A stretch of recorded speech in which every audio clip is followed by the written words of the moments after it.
Hello' everyone. তো আজি মই তোমালোকৰ লগত কিছুমান টিপছ শ্বেয়াৰ কৰিব যাই আছোঁ,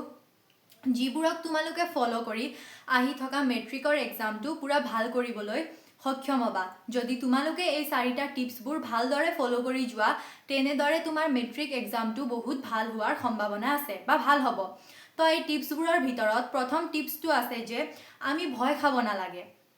মানে আমি ভয় খাব নালাগে যে মোৰ আগৰ এক্সামবোৰ বেয়া হৈছিল বা তোমাৰ আগৰ এক্সামটো pre final test, half yearly pre test, এইবোৰ যিমান এক্সাম আছে তাতে তুমি যদি ভাল স্ক'ৰ কৰিব পৰা নাই, তেতিয়াহ'লে তুমি ভয় খাব নালাগে যে মইতো যোৱা পৰীক্ষাবোৰত ভাল স্ক'ৰ নকৰিলোঁ, তো মোৰ মেট্ৰিক এক্সামত কেনেদৰে ভাল স্ক'ৰ আহিব বা মই কেনেদৰে মোৰ এইমটো এচিভ কৰিব পাৰিম। এই কথাটোক লৈ তুমি একেবাৰে ভয় খাব নালাগে। যদি তুমি এতিয়াও নিজৰ 100%টো দিয়া আৰু স্মাৰ্ট ষ্টাডি কৰা, তেতিয়াহ'লে তুমিও তোমাৰ গ'লটো এচিভ কৰিবলৈ পাৰিবা বা তোমাৰ যিমান ইচ্ছা আছে সেই পাৰ্চেণ্টেজটো তুমি কেৰি কৰিব পাৰিবা। তো ছেকেণ্ড আছে আমাৰ স্মাৰ্ট ষ্টাডি। স্মাৰ্ট ষ্টাডিৰ ভিতৰত তুমি স্মাৰ্ট ষ্টাডি কেনেকৈ কৰিব লাগে যে তাৰ ভিতৰত আমি ফাৰ্ষ্টতটো আমাৰ কি কৰিব লাগে, ৰুটিন এটা বনাই ল'ব লাগে। কাৰণ এতিয়া আমাৰ হাতত টাইম নাই, খালি এমাহে বাকী আছে। তো আমি কি কৰিব লাগে, নিজৰ এটা ছেপাৰেট ৰুটিন বনাই ল'ব লাগে যে মই ইমান টাইমৰ পৰা ইমান টাইম মেথছ পঢ়িম, ইমান টাইমৰ পৰা ইমান টাইম ছায়েন্স পঢ়িম, ইমান টাইমৰ পৰা ইমান টাইম ছ'চিয়েল ছায়েন্স পঢ়িম। তেনেদৰে প্ৰত্যেকটো ছাবজেক্টৰ এটা ছেপাৰেট ৰুটিন বনাই ল'ব লাগে। তাতে তোমালোকে যোনবোৰ ছাবজেক্ট টান পোৱা তাৰ কাৰণে অলপ বেছি টাইম দিব লাগে, আৰু তোমালোকে যোনবোৰ ছাবজেক্ট তুমি সহজ পোৱা বা তোমাৰ অলমষ্ট সেইটো ছাবজেক্ট হৈ গৈছে, তাৰ কাৰণে তুমি অলপ কম ছাবজেক্ট দিলেও একো কথা নাই। তো তোমালোকে দিনৰ এটা ছেপাৰেট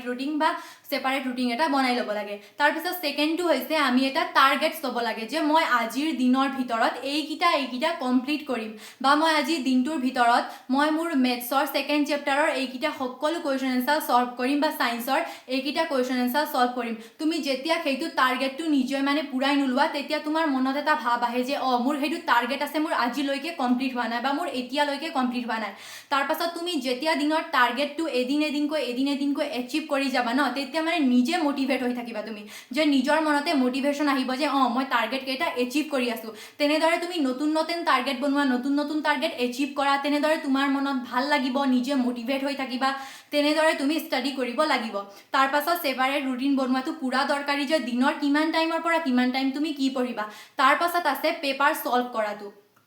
যিমান আগৰ এক্সামবোৰ হৈ গ'ল বা প্ৰিভিয়াছ ইয়াৰৰ যিমানবোৰ কুৱেশ্যন পেপাৰ আছে বা তোমালোকৰ লগত যিমানখিনি কুৱেশ্যন পেপাৰ আছে, সেইবোৰ তুমি পূৰা এটাকৈ ছল্ভ কৰি যোৱাটো অতিকৈ দৰকাৰী। কাৰণ প্ৰিভিয়াছ কুৱেশ্যনৰ পৰা তোমালোকে দেখিবা যে কেনেকুৱা ধৰণৰ কুৱেশ্যন আহে বা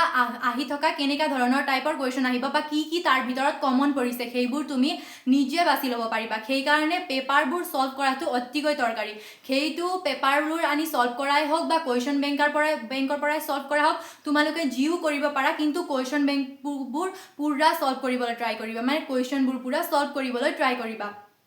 তাৰপাছত আমি কি কৰিব লাগে যে আমি নিজে কেলকুলেশ্যন আৰু মানে ৰাইটিং প্ৰেক্টিছটো কৰিব লাগে, যাতে মানে আমি এক্সাম হলত গৈ পূৰা ষ্ট্ৰেছফুল থাকোঁ ন, তেতিয়াও আমি পাৰিম। কিছুমান এনেকুৱা ষ্টুডেণ্ট থাকে যে কোনোবা এটা কুৱেশ্যন সুধি লৈ যায় বা তাৰ পূৰা এনচাৰটো দিব পাৰে যে ইয়াৰ উত্তৰ এনেকুৱা হ'ব, কিন্তু যেতিয়া এক্সাম হলত যায় তেতিয়া লিখিব নোৱাৰে, মানে পূৰা ভয় খায় আৰু ষ্ট্ৰেছত থাকোঁ যেতিয়া আমি এক্সাম হলত, তেতিয়া মানে জনা কুৱেশ্যনটো পাহৰি যায়, তেতিয়া মাৰ্কছ নাপায়। চ' আমি কি কৰিব লাগে, যে যোনবোৰ কুৱেশ্যন আমি জানো তাক আমি পূৰা প্ৰেক্টিকেলি লিখি ল'ব লাগে, যাতে সেইবোৰ আমি এক্সাম হলত গৈ ভালদৰে মানে লিখিব পাৰোঁ, যি ভালদৰে আমাৰ মনত থাকে। সেইটো কৰিলে আমাৰ কি হয়, ৰাইটিং স্কিলটো ভালদৰে বাঢ়ি যায় আৰু আমি এক্সাম হলত যাই ভালদৰে লিখিব পাৰোঁ। তো সেইটো আছিল 2 নম্বৰ কথা। তো 3 নম্বৰ টিপছৰ ভিতৰত কি আছে, don't follow' many books and many teacher. অৰ্থাৎ তুমি বেছিকৈ বুকছ বা বেছি টিচাৰক ফ'ল' নকৰিবা। অৰ্থাৎ তুমি যদি তোমাৰ লগত যদি 4-5টা কিতাপ যদি তুমি আনি থোৱা আৰু ভাবা মই এইটোও কমপ্লিট কৰিম, সেইটোও কমপ্লিট কৰিম, তেতিয়াহ'লে তোমাৰ নিজৰ মনতে খেলি মেলি লাগিব। কিন্তু যদি তুমি 1 বা 2টা কিতাপ আনি নিজৰ NCERT বুকটো ভালদৰে পঢ়ি কিনে যদি ভাবা যে মই পূৰা NCERT বুকটো কমপ্লিট কৰি এইটো কুৱেশ্যন বেংকৰ এটাকৈ কুৱেশ্যনবোৰ ছল্ভ কৰি যাম, তেনেদৰে কৰিলে তুমি পূৰা কিতাপটো পূৰা ছল্ভ কৰিব পাৰিবা আৰু নিজৰ মনত পূৰা ক্লিয়াৰ হৈ থাকিবা বা একো ডাউট নাথাকে। আৰু যদি তোমাৰ মনত কিছুমান ডাউটো থাকে, তেন্তে তুমি টিচাৰ্ছৰ লগত মানে পূৰা ডিছকাশ্যন কৰি সেইবোৰৰ এনচাৰ ল'ব পাৰিবা বা ইউটিউবত ভিডিঅ' চাই সেইবোৰ পূৰা ছল্ভ কৰিব পাৰিবা। তো আমি বহুত কিতাপ ফ'ল' কৰিব নালাগে, যিটো আমাৰ অতিকৈ দৰকাৰী সেইবোৰ 1 বা 2টা কিতাপহে ফ'ল' কৰাটো মোৰ মতে বহুত ভাল। আৰু আমি বেছি টিউশ্যন ল'ব নালাগে। তুমি ধৰা মেথছৰ 2টা বা 3টাই টিউশ্যন লৈছা আৰু তুমি এইজন ছাৰৰ পৰাও শিকি আছা, সেইজন ছাৰৰ পৰাও শিকি আছা, তেনেকুৱা হ'লে কিন্তু নহ'ব তুমি যোনটো ভাল লাগে এজন ছাৰকে ফ'ল' কৰা আৰু তেওঁৰে পৰা শিকা তেওঁৰে যিবোৰ নিয়ম শিকায় তুমি তাকে ফ'ল' কৰা যিবোৰ টিপছ দিয়ে তুমি সেইবোৰে লোৱা তেনেকুৱা কৰিলে মানে তোমাৰ মনত মানে ডাউটছবোৰ পূৰা ক্লিয়াৰ হৈ যায় আৰু তুমি পূৰা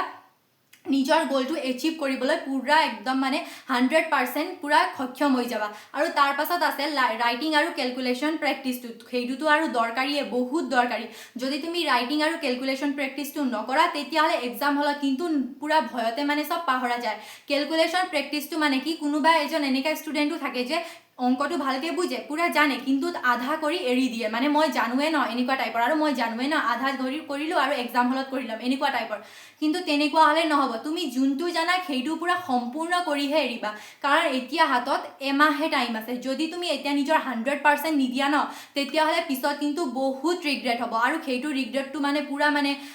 প্ৰ' মেক্স লেভেলৰ হ'ব ক'ব গ'লে পূৰা আল্ট্ৰা প্ৰ' মেক্স লেভেলৰ হ'ব যোনটো ৰিগ্ৰেট হ'ব নিজকে সেইটো পূৰা মানে ওপৰ লেভেলৰ হ'ব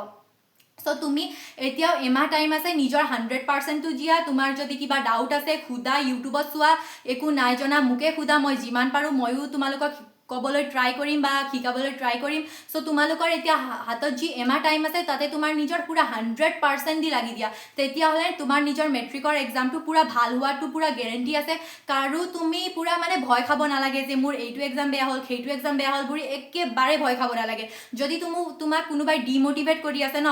তুমি কেনেকৈ পাৰিবা কেনেকৈ হ'ব তোমাৰ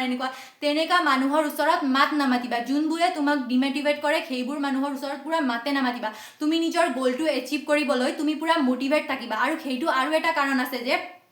তোমালোকে যেনেকৈ মোবাইল চলোৱা ন মোবাইলৰ ফিডবোৰ এনেকুৱা কৰি থবা যে তাতে পূৰা মটিভেশ্যন ভিডিঅ' হওক বা হাৰ্ড ৱৰ্কিং ভিডিঅ' হওক বা ষ্টাডি ভিডিঅ' হওক তেনেকুৱা মানে নিজৰ মোৰা ইউটিউবৰ ফিডটো বনাই ল'বা বা ইনষ্টাগ্ৰামে চোৱা তাৰে ফিড তেনেকুৱা বনাই ল'বা তেতিয়াহ'লে কি হ'ব তুমি 24 ঘণ্টাৰ টাইমটোৱে মানে পূৰা মটিভেট থাকিবা যে মই কৰিব লাগিব মোৰ গ'লটো এচিভ কৰিব লাগিব আৰু তুমি মোবাইলতো যদি ফোনতো তেনেকুৱাবোৰ ভিডিঅ' চাই যোৱা তেতিয়া পূৰা তোমাক মনতে এটা ৰিগ্ৰেট ফিল হ'ব যে মই পঢ়া নাই মই মোবাইল চাই আছোঁ এনেকুৱা যদি ভিডিঅ' চাই থাকা তেতিয়া তুমি নিজে মানে পঢ়াত মন লাগিব আৰু তাৰ পাছত তুমি 24 ঘণ্টা টাইমটো পূৰা মটিভেট হৈ থাকা তো মোৰ ক'ব লগাখিনিতো ইমানেই আছিল বাকী তোমালোকক যদি কিবা এটা প্ৰব্লেমো হৈছে ন বা কিবা এটা বুজি পোৱা নাই বা কিবা এটা কুৱেশ্যন এনচাৰ জনা নাই বা কিবা কৰাত অসুবিধা হৈছে তেনেহ'লে মোক কমেণ্ট বক্সত জনাবা মই নিজৰ 100% দিবলৈ ট্ৰাই কৰিম আৰু তোমালোকে ভাল ৰিজাল্ট কৰিব লাগিব